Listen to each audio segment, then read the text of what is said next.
Hi everyone, it's James here from TSR Jarvie Talks Tech. Now, just to prove that the post, the mail if you will, still works, this arrived from our friends at IK Multimedia. This is the ARC On-Ear. Now, if you're unfamiliar with the ARC technology, it's IK's take on speaker correction or speaker calibration. Notice I did not say room correction because, to me at least, room correction is, the room itself, acoustic treatment, panels, bass traps, absorbers, that sort of stuff. This is speaker, or in this case, headphone calibration, which is very exciting. Now, this is a fresh, unopened box, so I thought I'll take you through the entire process from breaking the seal, so to speak, to installing the software, to getting it set up, and trying it out with various sets of headphones that I have available. I have several pairs of headphones that ARC On-Ear supports. I've got these rather lovely blue Audio-Technica ATH-M50Xs. I have these equally lovely Austrian Audio, what are they? They're the High X20s, not super expensive, but really nice. I'll smash that up. These are the ATH-M60Xs. Not sure whether these are supported, but I'll have a dig around and try and find some other stuff, and we'll put them all through their paces and have a look at the software and all that sort of stuff. However, first of all, we quite literally need to break the seal. So let's do that. And I think there's probably another one around here. There we go. And let's open her up. So what have we got? I've got a camera up here so I can wave there and stuff. Let's open it up. I'm going to rip the packaging. Come on, off you come. There we go. And in we go. And here she is. This, oh, good start, is the rather lovely ARC On-Ear. Little, feels very nice. USB-C powered, analog input, power switch, and our headphone out. Very, very nice. We will do some close-ups of that. I can prove it's fresh because I get to take the seal off. Right, so there's the unit. It's metal, feels quite nice, nice weight. The volume pot feels nice and solid. What else do we get in here? Cardboard, more cardboard. The, oh, nice. Oh, cableage. Oh, there's our headphone jack modifier, one from whatever we're outputting from into the ARC On-Ear, and a rather lovely USB-C type cable in orange. Nice. Get rid of that. And the important bit, the registration docs. You can do this a number of ways. You can either scan in the QR code on your phone, download the apps that way, or you can do what I've done and go over to the IK Multimedia Product Manager. So if I go to hardware and I go register, I can enter my serial number. Now, please don't copy my serial number because it won't work for you. Let's have a look.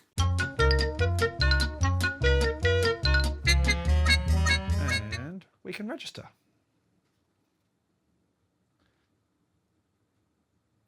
Excellent stuff. Now, so if we go over to hardware and we scroll down, there it is. Now in drivers and firmware, there is a Windows driver, but obviously I'm on Mac, therefore I don't need that. So let's go into software, and we can see there is the ARC On-Ear software. So let's download that and install it.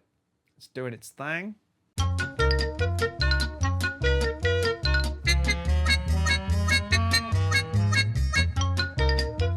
So there is our software. Let's install that.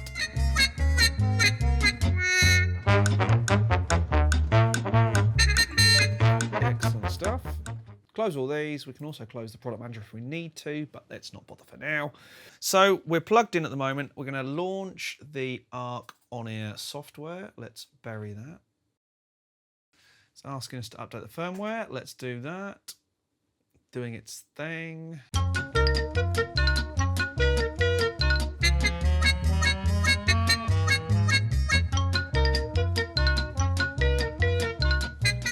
Okie doke. Cool. And here is the app, the Arc on-ear app. Now, of course, the challenging thing with any demonstration of anything that requires headphones or speakers is that you lot out there in internet land will not hear what I'm hearing, because that's just not possible yet. So there's a certain amount of, you're just going to have to take my word for it. But hey, I'm an audio professional. You can trust me. The other thing, of course, is the best way to check these sort of things out is to demo them. And I'm pretty sure there are going to be stores, high-tech retailers, where, sort of vaguely near where you are, that will have these in stock soon, if not already. So getting back to the software, it's quite interesting the number of options we have here. First thing, we're going to pick some headphones. Let's go with these. These are the Austrian Audio High X20s. So let's plug those in the front. And don them, which is always a good look. So let's select some headphones to start with. And we're going to go for, there's a huge long list, which is great. High X20s, there we go. That is pretty much what's going on with those. So I've set up some virtual headphones, and you can see the calibration curve for these headphones. It's having to work quite hard. You know, it's pushing quite a lot at the bottom end and ducking a bit in the middle to give them a really nice, you know, a flat response. Why flat response, you might ask? Well, me mixing on these headphones versus these headphones versus these headphones are going to produce, in theory at least, very different responses. It's a bit like listening in different rooms with different speaker systems. They're all going to give you a different representation of the sonic spectrum from 20 hertz to 20 kilohertz. The room, of course, is going to interact with that. But with headphones, you don't get that room interaction. You just get the fact that you've got some speakers clamped to the side of your head. So what the Arc software is trying to do in this case is to level out the playing field and take this bit out of the equation. Now, what we can also do is select some virtual speakers to be listening through. Let's choose, I think these are JBL-esque ones, I think. There's some Adam-esque. Let's go for those.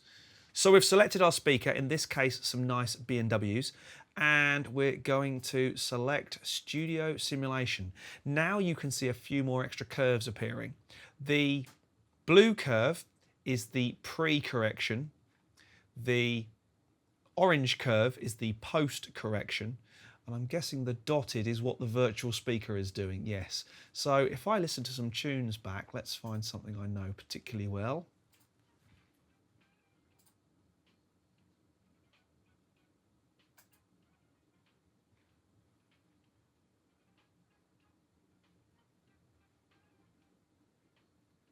Now, what's interesting is you really can hear when the different attributes kick in, either the studio simulation, and by that means sort of ambience and width, which you can change, of course. You can change where the virtual speakers sit.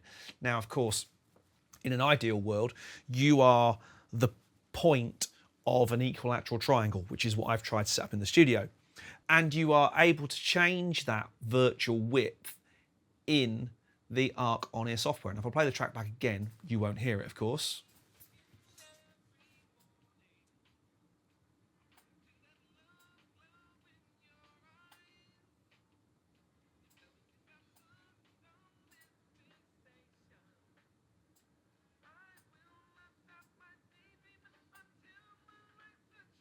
So you can feel the speakers move positionally, if you like. Now, you also have this phase alignment and calibration section. So you can change the way the calibration affects what you're hearing. So you can have a slightly warmer tone or a slightly brighter tone. Again, you can see how that changes the EQ slightly. It's like a tilt EQ on there. I think in this case, I'm going to leave it with the way the team at IK have designed this thing. It really is very clever. I'm not sure whether I like the virtual speaker kind of emulation bit, but again,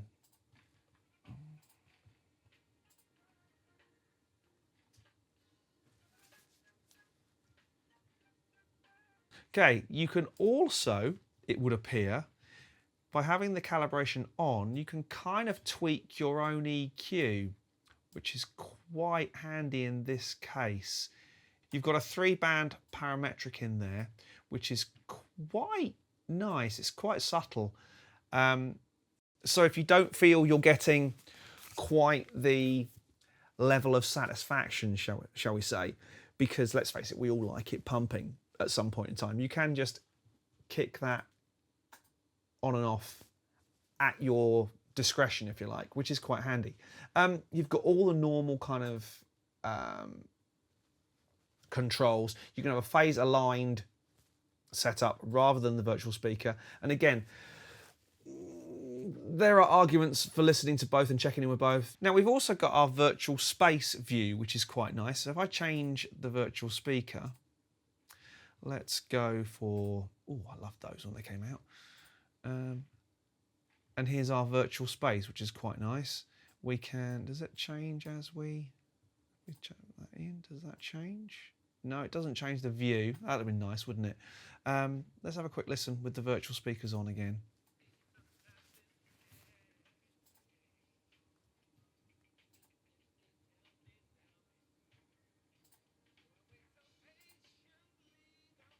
Yeah, it's quite interesting. It really is. What you're getting, the variation between turning your own calibration on or off, the studio simulation, and then in turn the virtual speaker option. I think what it does really well is gives us the option to take this with us. And this is the cool thing. At the moment, we're using this as the audio interface effectively. It's connected via USB and it's being the sound playback device for my Mac. However, if I disconnect it, which I could do, I can use the auxiliary input from my iPhone effectively if I wanted to, or my laptop, and not use this as the audio interface, and then have this completely separate. And it's got an internal battery of about 5 hours, which is really cool. Functionality wise, it's very, very straightforward. We have a nice big fat volume on top, and it does go, let's have a quick listen. Nice and loud. We can turn the calibration on and off from the controller. We can turn the studio simulation on and off from the controller. So one of my favourite features on here is the fact that you can assign the FN, or the function button, to be any of these functions. So at the moment I have it on play pause. So it could be a means to stop playback on, in this case, iTunes, which is very cool. You just heard some Stevie in there. So if this video gets unmonetized, we all know why. It could be the dim. It could be the mute, which is what I thought it was doing. You can use it to turn the virtual speaker on and off. Studio on and off. Virtual speaker on and off. Really cool. You could, of course, then create presets. Yeah. I'd like to try this actually with another set of headphones. Let's try the Audio Technicas, because I use these primarily for tracking at the moment. They're not really mixing headphones, I don't think anyway. Let's put that back on there. Let's have a listen. Again, the same setup, but I'm going to change the virtual headphones this time to Audio Technica. And these, that's Biodynamic, Audio Technica please. And these are they M50Xs? Yes, M50Xs. 30s. 40s, M50Xs, there we go. Close that. Very different set of curves this time. Very, very different. If I turn all these off, you can see just the curve for the headphones. Wow, they're hyped. Let's bring that back in. Have a play. I'm going to set that back onto play pause. Really handy.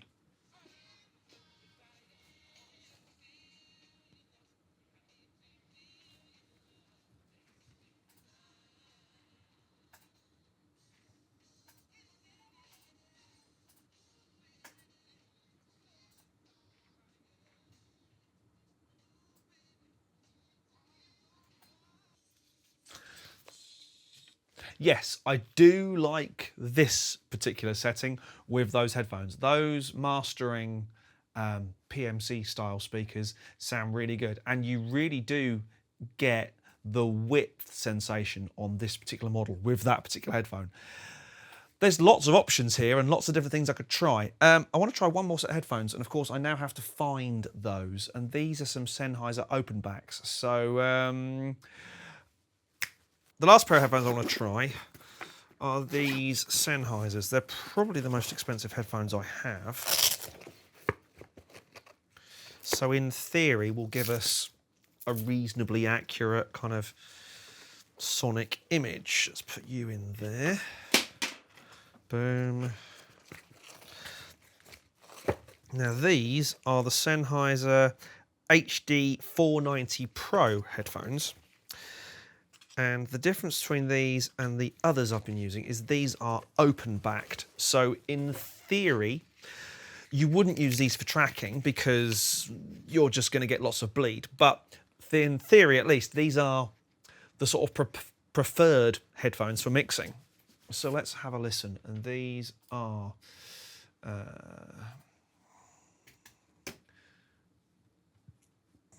have a look down the manufacturer list. Sennheiser HD 490 Pro. There we go.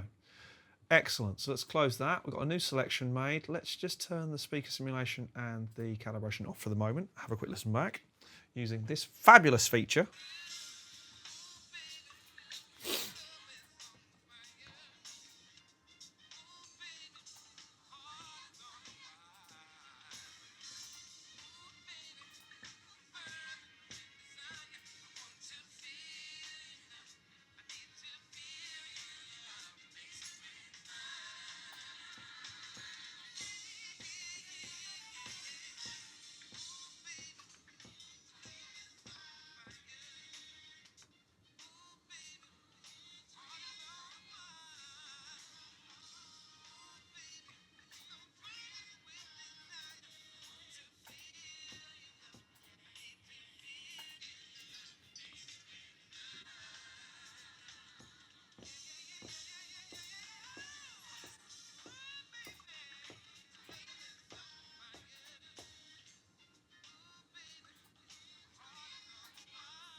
Now, what's interesting is, as expected for the most expensive headphones of the bunch, this gives me the best sonic picture, if you like. And of course, this isn't a headphone test, this is an ARC on-ear test. But what I'm finding is that kicking in the studio simulation and the virtual speakers makes the least difference. Now, I'm wondering if that's because these are, say, open-backed rather than closed-backed, and the wonderful thing about open-backed is you don't get, should I say, so sort of claustrophobic and locked down. Whereas I think that's what this is trying to overcome in software and processing. Again, if you want a really good D to A converter for your headphones if you're traveling, rather than using the, quite frankly, poor audio quality coming out of your Mac or PC, this thing is great. The added value with the ARC on-ear calibration and correction, if you like, and I am going to say correction in this case because you're dealing with a hardware corrective solution. It's really good. The battery alone is going to be one of those things that makes this a really usable solution for anyone who's traveling. The interesting thing, although I don't have any, would be to try these with Bose headphones, the Bose headphones that have the noise cancellation. So if you were on a plane, say, and you had to get a mix done, I don't have any of those headphones, sadly, but it'd be quite interesting to find out how well Arc On-Ear works. And in this case, it looks like you need to have two different calibrations, one with the noise cancelling off and one with it on. Again, quite interesting. I can't test that, sadly, because I don't have any. Yeah, really cool thing. Not horrifically expensive, which I really like. I'll put the price up there somewhere because I can't remember it. To me, almost, the function button in its own right is the big score here. To be able to start your tunes without actually having to go back into iTunes or anything like that, or, you know, other audio playback methods are available. Very, very cool. I don't find I do that much mixing, but I really like it. It's well made. It's metal construction. Like all IK stuff, it'll be absolutely bomb-proof. The software's really easy to use, even for a drummer. Yeah, well done, IK. Another brilliant thing that I didn't think I needed, but I now am going to really enjoy. So I really hope you enjoyed that. If you did, please do like, subscribe, hit the bell, all the normal stuff. It's always difficult with these sort of videos, as I say, because it's so dependent on you hearing it. And of course, when I've got headphones on, you can't hear it. So if you did like it, do all the normal stuff. And I'll be back very soon with some more gear reviews and stuff. But for now, my name's James Ivey from TSR, Jivey Talks Tech, and I'll see you again very soon.